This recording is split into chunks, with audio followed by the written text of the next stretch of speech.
ข้าวแยกรอบนี้มันก็มีหลายยี่ห้อนะคะแต่แล้วแต่ห้าสีคัดเลือกเอาอันนี้มีการ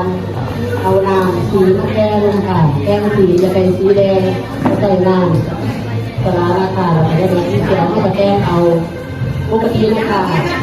อาทิตย์ก่อนเนี่ยจะเป็นสีใส่แถวนะคะแถวนะคะแต่ว่าแถวมันหายาวนะคะเขาจะไม่เอาวัตถุดิบที่เขามีอยู่ในจุดดีของเขานะคะคือขั้นเกลียวนะคะจะสามารถใส่ทดแทนกันในการเรียนนะคะแล้วก็ตอนนี้เข้ากับที่ได้ปอกเปลือกขั้นเกลียวออกนะคะเข้ากับเป็นชิ้นทำเป็นชิ้นทำลูกเขานะคะ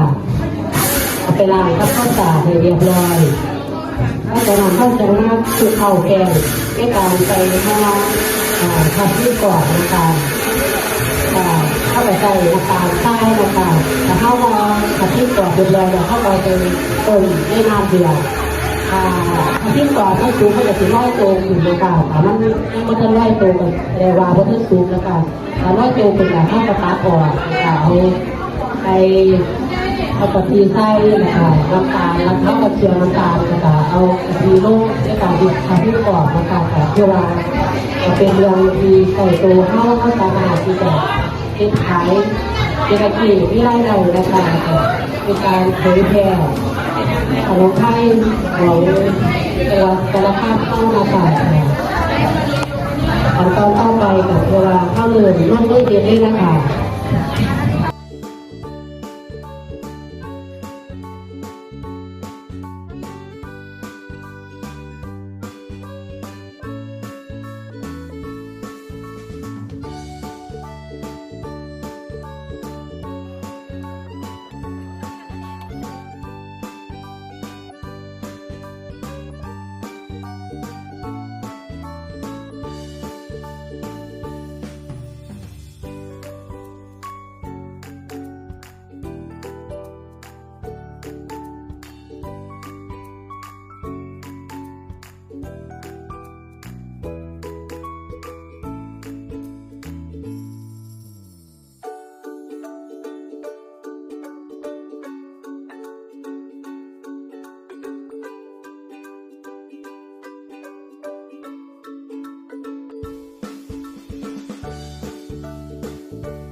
นี่คือทับทิมกรอบจำปาสีนะคะจะมี2สีนะคะสี